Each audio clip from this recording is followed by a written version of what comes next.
کیا جس چیز کی انسان آرزو کرتا ہے وہ اسے ضرور ملتی ہے؟ سو آخرت اور دنیا تو اللہ ہی کے ہاتھ میں ہے، اور آسمانوں میں بہت سے فرشتے ہیں جن کی سفارش کچھ بھی فائدہ نہیں دیتی مگر اس وقت کہ اللہ جس کے لیے چاہے اجازت بخشے اور سفارش پسند بھی کرے۔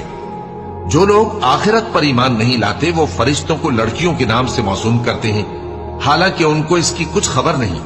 وہ صرف خیال و گمان پر چلتے ہیں، جبکہ خیال و گمان حق کے مقابلے میں کچھ کام نہیں آتا۔ تو جو ہماری یاد سے روگردانی کرے اور صرف دنیا ہی کی زندگی کا خواہاں ہو، اس سے تم بھی منہ پھیر لو۔ ان کے علم کی یہی انتہا ہے۔